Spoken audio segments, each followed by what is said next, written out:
स्वागत है आपका। आप देख रहे हैं इंडिया टीवी, आपके साथ मैं हूं प्राची पाराशर। वक्त हो गया है प्रहार का, और प्रहार में सबसे पहले बात करेंगे यूपी टू राजस्थान यूथ को लेकर छिड़े घमासान की।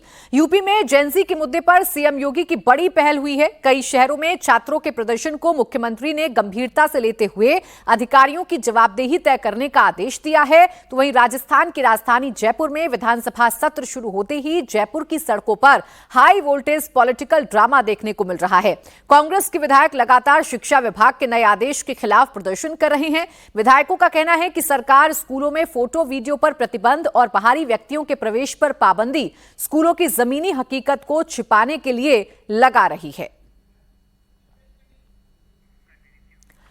बात कर लेंगे उत्तर प्रदेश की, जहां जगह जगह जेन अल्फा सड़कों पर उतर रहे हैं। स्कूलों में बद इंतजामी को लेकर सिस्टम के खिलाफ हल्ला बोल रहे हैं। और अब जेन अल्फा की शिकायतों पर सीएम योगी ने बड़ा एक्शन लिया है। योगी ने स्कूलों की बद इंतजामी को लेकर सख्ती दिखाई है। सीएम योगी आदित्यनाथ ने अधिकारियों के प्रति कड़ा रुख अपनाया है। सीएम ने जहां भी कमियां सामने आ रही हैं, वहां के संबंधित अधिकारियों की जवाबदेही तय करने के निर्देश दिए हैं। साथ ही मुख्यमंत्री कार्यालय के अधिकारियों को नोडल अधिकारी बनाकर शिक्षण संस्थाओं की निगरानी का जिम्मा भी सौंपा गया है।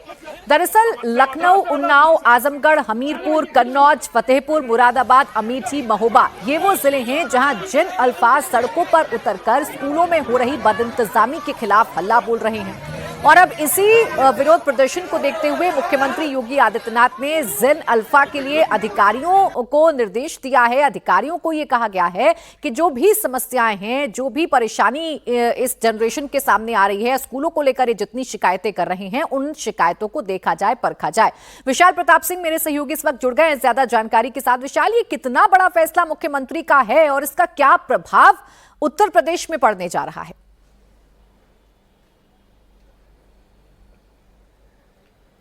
देखिए प्राची, इस बात से बिल्कुल इनकार नहीं किया सकता है कि मुख्यमंत्री योगी आदित्यनाथ ने इस मामले में प्रोएक्टिव होकर के न सिर्फ डिसीजन लिया है बल्कि अधिकारियों को हिदायत भी दी है कि सिर्फ जांच कर लेने से, कागजी कार्रवाई लेने से, सिर्फ स्कूलों पर जाकर के दौरा कर लेने से अधिकारियों की जिम्मेदारी है वो पूरी नहीं हो जाती है। जो बच्चों की मांग है, जेन अल्फा की जो जेन्युइन ज़रूरतें हैं, उनको न सिर्फ पूरा करना है बल्कि ये इंश्योर करना है कि समयबद्ध तरीके से कोई समस्या ना हो। चूंकि इस समय पूरे देश भर में वर्षा ऋतु का समय है, बारिश हो रही है, इसको लेकर के बाकायदा आदेश दिए गए हैं कि कहीं भी जल भराव की स्थिति स्कूलों में नहीं होनी चाहिए। क्योंकि कई बार ऐसा होता है कि बच्चे पानी में गिरते हैं, गड्ढों में गिर जाते हैं और ऐसे में कई बार उनको गंभीर बीमारियों और चोट का भी सामना करना पड़ जाता है। तो ये तो महज एक एग्जाम्पल है जिसमें उन्होंने वर्षा ऋतु का जिक्र किया है। बहुत सारी घोषणाओं की बात की गई है और यह भी कहा गया है कि अगर छात्रों के साथ किसी भी तरीके का संवाद नहीं होता है तो जिम्मेदारी शिक्षकों की तय की जाएगी। इसके अलावा जो पेरेंट एसोसिएशन होता है, समय समय पर उनसे मुलाकात करना होगा। जिला अधिकारियों को इस पूरे मामले में मॉनिटरिंग करनी होगी। जो लोग सोशल मीडिया पर गलत तरीके से अफवाह फैला रहे हैं, उनकी न सिर्फ निगरानी करनी होगी बल्कि उनको तथ्यों के साथ, वीडियो के साथ, फोटो के साथ जिला अधिकारी के माध्यम से जवाब भी देना होगा। यानी कि झूठा नैरेटिव कोई भी गढ़ ना सके, स्कूलों को टारगेट ना कर सके, सरकार की छवि को बदनाम करने की कोशिश ना कर सके। इन सारे इंतजामों के साथ मुख्यमंत्री योगी आदित्यनाथ ने मुख्यमंत्री कार्यालय को भी न सिर्फ पूरी जिम्मेदारी दी है बल्कि कई सारे नोडल अफसरों की नियुक्ति भी की गई है। बहुत जल्दी जो नोडल अफसरों की नियुक्ति हो रही है, इसको लेकर के जो आदेश है वो आदेश भी सामने आ जाएगा। लेकिन मुख्यमंत्री कार्यालय के जरिए इस पूरे मामले की निगरानी ये दिखाता है कि इस पूरे मामले को लेकर के मुख्यमंत्री योगी आदित्यनाथ कितने ज्यादा संजीदा हैं, कितने ज्यादा संवेदनशील हैं। और इससे भी इनकार नहीं किया सकता है क्योंकि आने वाला समय उत्तर प्रदेश में चुनाव का रहेगा। तो विपक्ष लगातार ऐसे मामलों को मुद्दा बना रहा है। तो विपक्ष के हाथ से एक बड़ा मुद्दा, ठीक है विशाल, देखिए विपक्ष के लिहाज से देखें तो सरकार इस बड़े मुद्दे में किसी भी सूरत हाल में विपक्ष को पॉइंट्स नहीं देना चाहती है, इसलिए योगी आदित्यनाथ ने फैसला लिया है। लेकिन अगर बच्चों के लिहाज से समझें विशाल, या जेन अल्फा के लिहाज से समझें, तो इनकी शिकायतें क्या हैं, इनकी मांगे क्या हैं, और क्या सरकारी स्कूल के बच्चे ही प्रदर्शन कर रहे हैं या प्राइवेट स्कूलों के बच्चे भी इसमें शामिल हैं?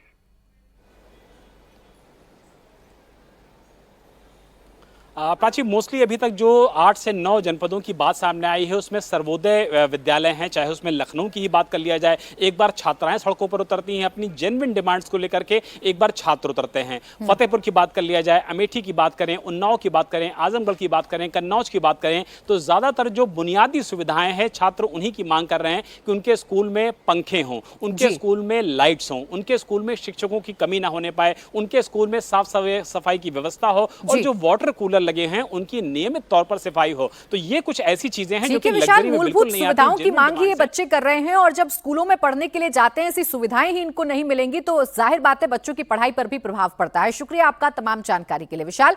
वहीं जेनजी के मुद्दे पर आज राजस्थान में प्रोटेस्ट हो रहा है। राजस्थान में आज से विधानसभा का सत्र शुरू हुआ है। सत्र के पहले दिन कांग्रेस के विधायक प्रदर्शन कर रहे हैं, विधानसभा के बाहर धरने पर बैठ गए हैं। कांग्रेस के विधायक कह रहे हैं कि सरकार जेनजी आंदोलन पर चर्चा नहीं करना चाहती, सरकार जेनजी की बात नहीं सुन रही है, इसीलिए प्रोटेस्ट करना पड़ रहा है। सारे कांग्रेस के जो विधायक हैं वो बैठ गए हैं विधानसभा के गेट के बाहर, धरने पर बैठ चुके हैं। गेट खुल नहीं रहा है, लोग धरने पर बैठ गए हैं और हंगामा जारी है। और इस बार ये जेनजी और शिक्षा के मुद्दे पर विधानसभा सत्र शुरू होने से पहले ऑपोजिशन ने सरकार को घेरा है और हंगामा जबरदस्त हो रहा है। जिसको कि लास्ट प्रायोरिटी लिया जा रहा है, शिक्षा के मुद्दे रोका पर जा इस बार आप लोग इस गेट से नहीं जाएंगे, उस गेट से जाएंगे। ये कौन सा कानून? हमारी मर्जी होगी जिस गेट से जाएंगे, गाड़ी लेके थोड़ी जा रहे हैं। तो आप देखिए इस समय धक्का मुक्की चल रही है यहाँ पर। हाथ में पोस्टर लेके यहाँ पर मौजूद है तमाम जितने भी कांग्रेस के नेता हैं। वो ये कहने दरअसल भारी सुरक्षा यहाँ पर लगाई गई है। युवाओं के समर्थन में, शिक्षा नीति के विरोध में, शिक्षा मंत्री के विरोध में और शिक्षा मंत्री जो कानून लेके आए उनके विरोध में हम यहाँ पैदल मार्च हमने किया है। और अगर ये इस तरह की हठधर्मिता करेंगे तो एक दिन सत्र नहीं चला पाएंगे, ये मैं आगाह कर देना चाहता हूँ। जेनजी के समर्थन में ये विरोध प्रदर्शन है और आप देखिए ये विरोध प्रदर्शन जबरदस्त हो रहा है। और इस विरोध प्रदर्शन में तमाम जो विधायक हैं, कांग्रेस के ऑपोजिशन हैं, वो यहाँ पर मौजूद हैं। भारी एसटीएफ लगा दी गई है, भारी पुलिस बल लगाया गया है और जम के हंगामा हो रहा है। दरअसल इनका यही कहना है कि किसी भी सूरत में जो आदेश निकला है वो आदेश मान्य नहीं है कि स्कूलों में कोई वीडियोग्राफी नहीं होगी, किसी को कवरेज नहीं करने दिया जाएगा। मूक बधिर पोदार स्कूल से इन्होंने पैदल मार्च करने का निर्णय लिया और उसके बाद जब बैरिकेड्स लगाए गए, रोका गया, तो यहाँ पर आके सारे कांग्रेस के विधायक रुक गए। दरअसल इनको एंट्री दूसरे गेट से दी जानी है, जैसा कि सरकार के तमाम लोगों का कहना है। और इसी वजह से जो कांग्रेस के नेता हैं, उनके जो समर्थन में जो लोग आए थे, उनको यहाँ पे रोका गया और उसके लिए विधानसभा के बाहर भारी पुलिस बल और एसटीएफ यहाँ पर लगा दिया गया है। लेकिन कांग्रेस के नेताओं ने खुल के कहा है कि विरोध प्रदर्शन जेनजी के समर्थन में है और इस जेनजी के समर्थन को लेकर ये विरोध प्रदर्शन जारी रहेगा। प्रदेश अध्यक्ष गोविंद सिंह डोटासरा जी मौजूद हैं। सर, इस बार जेनजी के समर्थन में आप लोग उतर आए हैं और ऑपोजिशन जो है जेनजी के समर्थन में सरकार को घेर रहा है, सड़क पर फुल मूड में है इस बार सरकार को घेरने के लिए। जेनजी के समर्थन में पूरा ऑपोजिशन आ गया है। देखिए, जेनजी हमारे आने वाली भारत है, हमारा कल का भारत है। अगर उनकी कोई जायज समस्या है तो उसके ऊपर देश में, प्रदेशों में चर्चा होनी चाहिए। आप बताइए, झारखंड में 12 साल की परीक्षाओं को निरस्त करके दोबारा जांच की जा सकती है, तो क्या दिल्ली में बैठी हुई मोदी सरकार, केंद्र के द्वारा हुई तमाम परीक्षाओं की, और राजस्थान के अंदर राजस्थान की सरकार 12 साल में, जिसमें 5 साल हमारे भी हैं, उनके 5 साल और 2 साल, ये क्या सबकी जांच नहीं करा सकती? राजस्थान विधानसभा के नेता प्रतिपक्ष टीकाराम के नेतृत्व में कांग्रेस के विधायक प्रोटेस्ट कर रहे हैं। टीकाराम का आरोप है कि सरकार मनमर्जी कर रही है, बच्चों के लिए स्कूलों में पर्याप्त व्यवस्थाएं नहीं है। अगर उसे कोई उजागर करता है, फोटो वीडियो लेता है तो उस पर एक्शन लेने और पॉक्सो एक्ट लगा देने तक की चेतावनी दी जा रही है। इसके खिलाफ कांग्रेस पार्टी प्रोटेस्ट कर रही है।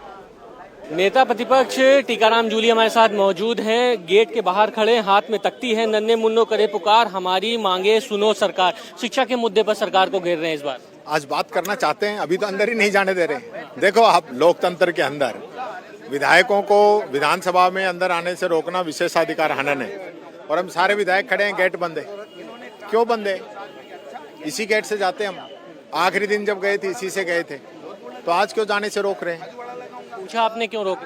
अभी तो बताएं जब, तो अभी तो धक्का देके भगा रहे हैं हम लोग। पोदार स्कूल से मार्च करके निकले हैं, क्या मांगे थी? आप कह रहे थे कि कवरेज करने से रोक। स्कूल तो एक ये समझ लीजिए कि एक चावल का दाना है जिसको उठाकर हमने चेक किया है। पोदार स्कूल इसलिए गए कि 15 दिन पहले मैं वहाँ गया था और वहाँ की जो स्थिति देखी थी, इतनी भयावह स्थिति थी, आप सब लोगों ने भी देखी होगी उसको। इन्होंने मुझे 15 दिन का नाम लिया था कि हम 15 दिन में व्यवस्था सुधार देंगे, वो देखने।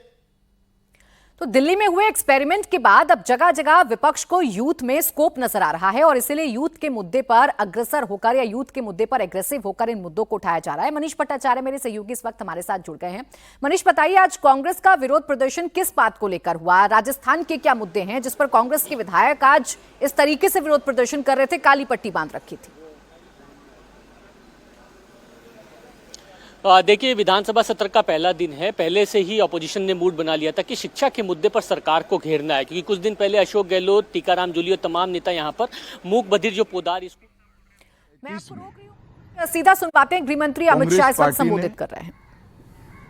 मुस्लिम अपीसमेंट के लिए वंदे मातरम के 2 टुकड़े कर देश के विभाजन की नींव डाली थी और वहीं से 2 राष्ट्र के सिद्धांत को ताकत मिली थी और अंततोगत्वा देश का विभाजन हुआ और पाकिस्तान का जन्म हुआ था। आज जब वो ऐतिहासिक गलती को वंदे मातरम के गीत के प्रागट्य के 150वें साल में नरेंद्र मोदी सरकार ने सुधारकर बंकिम बाबू की ये अमर कृति को पूरा गीत गाकर राष्ट्रीय एकात्मता को फिर से एक बार सुदृढ़ करने का प्रयास किया है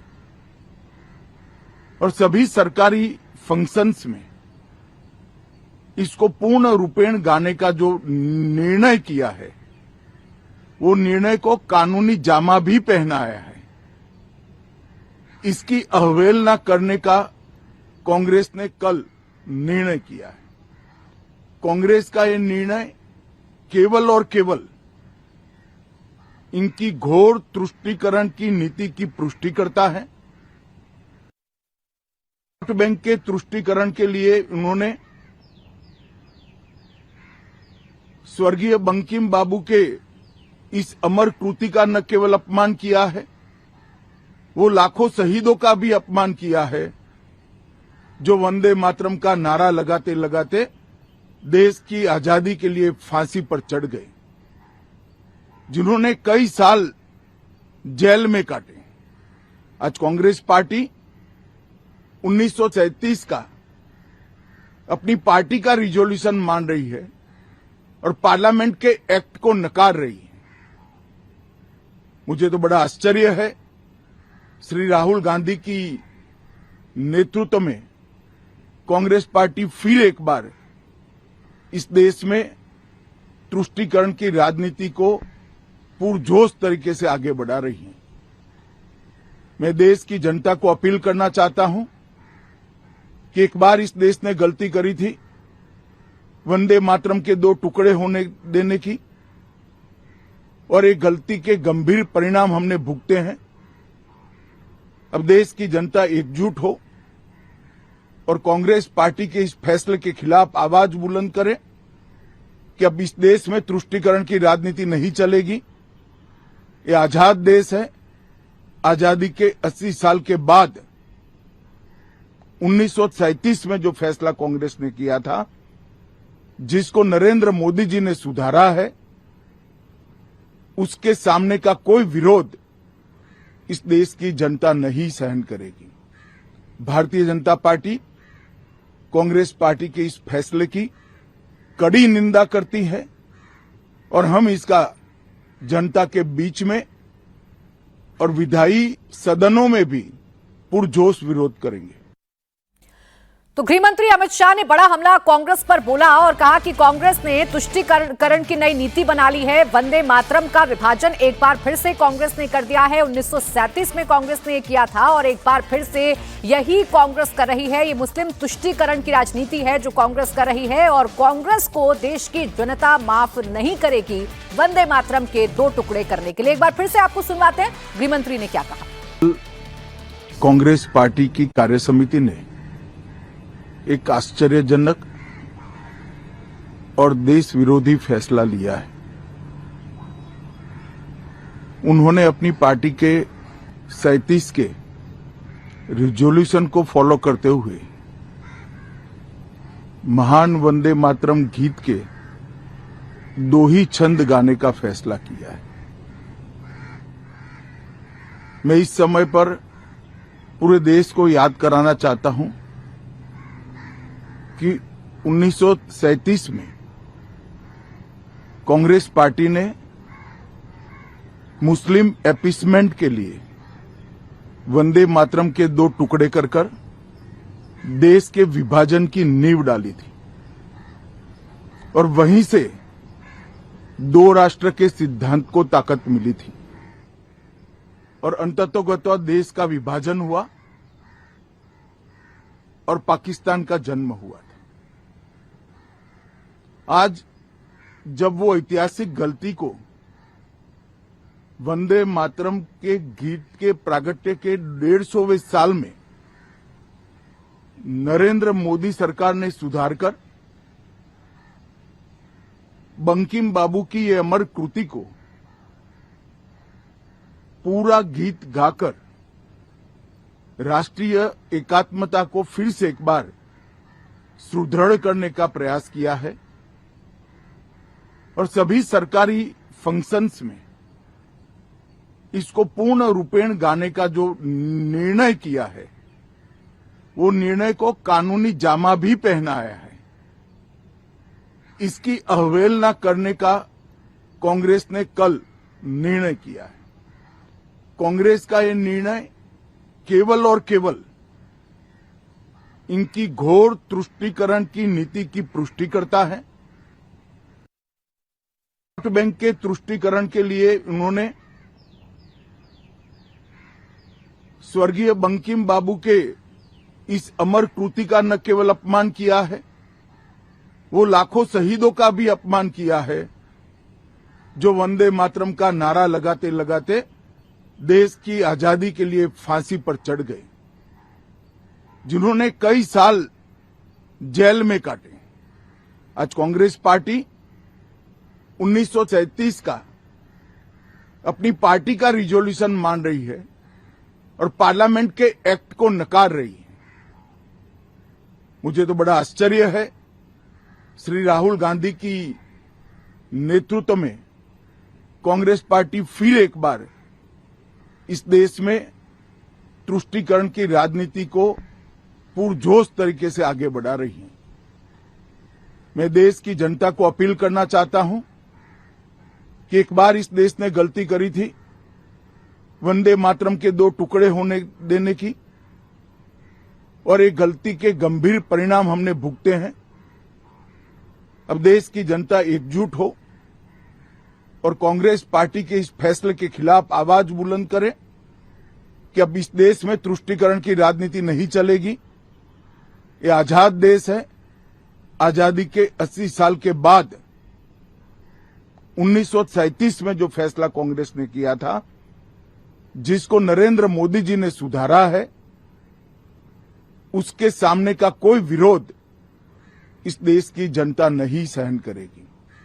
भारतीय जनता पार्टी कांग्रेस पार्टी के इस फैसले की कड़ी निंदा करती है और हम इसका जनता के बीच में और विधायी सदनों में भी पुरजोश विरोध करेंगे।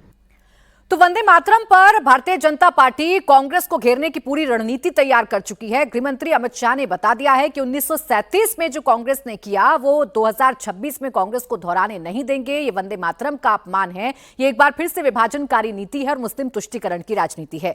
अब आइए आपको ये बताते हैं कि इस मसले पर विवाद क्यों बढ़ता जा रहा है। दरअसल पहले 15 अगस्त को कांग्रेस मुख्यालय में राष्ट्रगीत का अपमान हुआ, फिर गोवा में कांग्रेस के कार्यक्रम में कांग्रेस अध्यक्ष मल्लिकार्जुन खड़गे ने आधा वंदे मातरम ही गाया और अब इसे लेकर कांग्रेस वर्किंग कमेटी ने नया फैसला लिया है, जिसके बाद विवाद और बढ़ गया है। कांग्रेस वर्किंग कमेटी ने फैसला किया है कि कांग्रेस के कार्यकर्ता वंदे मातरम को लेकर 1937 के प्रस्ताव को ही मानेंगे, यानी कांग्रेस के कार्यक्रमों में वंदे मातरम के शुरू के 2 स्टैंजा ही गाए जाएंगे, पूरे 6 स्टैंजा नहीं गाए जाएंगे। जबकि वंदे मातरम कानून में प्रावधान किया गया है कि वंदे मातरम अगर कोई गाएगा तो फुल वर्जन में गाएगा, यानी 2 स्टैंजा नहीं चलेंगे बल्कि 6 के 6 जो छंद हैं वो गाने होंगे। लेकिन कांग्रेस का कहना है कि 1937 में महात्मा गांधी, जवाहरलाल नेहरू, सरदार पटेल, रविंद्रनाथ टैगोर और सुभाष चंद्र बोस समेत शीर्ष नेताओं ने इस प्रस्ताव पर सहमति दी थी और वो मौजूदा सरकार द्वारा जारी नियम को नहीं मानेंगे, जिस पर लगातार जो घमासान है वो बढ़ता जा रहा है। कांग्रेस वर्किंग कमेटी में भी हमने डिस्कस कर दिया। हमारा स्टैंड वेरी क्लियर है। 1937 का resolution Mahatma Gandhi ji, Pandit Jawaharlal Nehru ji, Rabindranath Tagore ji, Subhash Chandra Bose ji decided that whatever the decision they took, we will obey that decisions. We are very, very clear on that, that our Congress party workers will do that only. This is our decision. First 2 stands था। अब Congress working committee ने इस फैसले को लिया है तो BJP ने इसे भारत माता का अपमान बताया है। बीजेपी अध्यक्ष नितिन नवीन ने तो यहां तक कह दिया है कि कांग्रेस पार्टी आज की नई मुस्लिम लीग बन गई है। उन्होंने सोशल मीडिया प्लेटफॉर्म एक्स पर लिखा है कि कांग्रेस ने अब अपने अपमान को एक प्रस्ताव की शक्ल दे दी है। उसकी कार्य समिति ने तय किया है कि कांग्रेस के मंचों पर वंदे मातरम के केवल पहले 2 छंद ही गाए जाएंगे। जब कुछ दिन पूर्व यही अपमान एक व्यक्ति के आचरण में उजागर हुआ था, तब कांग्रेस ने उसे संयोग बताकर टाल दिया था।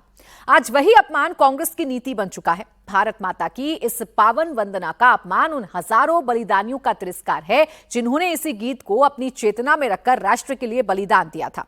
ये केवल एक राजनीतिक बचाव नहीं बल्कि उस वोट बैंक की भूख का प्रमाण है जिसके आगे कांग्रेस ने हर बार राष्ट्र के स्वाभिमान को गिरवी रखा है। कांग्रेस आज की नई मुस्लिम लीग बन गई है। वंदे मातरम पर कांग्रेस के फैसले को लेकर बीजेपी की तरफ से लगातार अटैक किए जा रहे हैं। इसी कड़ी में केंद्रीय मंत्री गिरिराज सिंह ने भी अटैक किया। गिरिराज सिंह ने कहा, कांग्रेस का असली चेहरा बेनकाब हो गया है। ये गांधी जी की नहीं बल्कि सोनिया की कांग्रेस है जो देश को तोड़ने में जुटी है। कांग्रेस मुस्लिम लीग बन गई।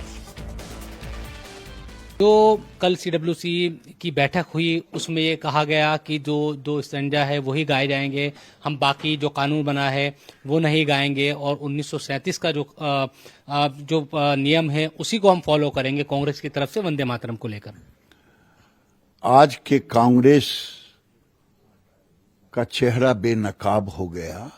ऐसे तो 15 तारीख को ही बेनकाब हो गया था। राहुल गांधी, सोनिया गांधी, खड़गे जिस ढंग से नौटंकी करके बचाव किया। नई कहानी है, एक भेड़िया थी, लोगों को डराने के लिए शेर का खाल ओढ़ ली। ये कांग्रेस 1937 का खाल ओढ़ने का काम कर रही है। और आज कांग्रेस का चेहरा बेनकाब हो गया क्योंकि ये 6 स्टैंजा और 2 स्टैंजा में क्या अंतर है भैया? 2 मिनट का समय का अंतर है, लेकिन इस 2 मिनट में भारत के उन वीर सपूतों की आत्मा बसी हुई है। भारत के शौर्य की कहानी है, उसमें भारत की संस्कृति की है और भारत के संविधान का कहानी लिखा हुआ है। ये कांग्रेस अब गांधी जी का कांग्रेस नहीं है, ये सोनिया गांधी जी का कांग्रेस है, राहुल गांधी जी का कांग्रेस है। वो सोनिया गांधी जो 15 साल तक शादी के बाद भारत की नागरिकता नहीं ली, कितना घृणा होगा। हमारे यहां जब बेटी की शादी होती है, पानी ग्रहण होता है, कन्यादान होता है, उसी समय वो अपनी आत्मा, मन, तन, धन ससुराल की ओर होता है। लेकिन ये 15 साल तक घृणा करती रही। और जहां तक राहुल गांधी का सवाल है, इन पर तो दोहरी नागरिकता का केस है। इनका 12 साल का स्टेटमेंट निकाल लीजिए। 12 साल ये केवल घृणा ही किया है भारत से।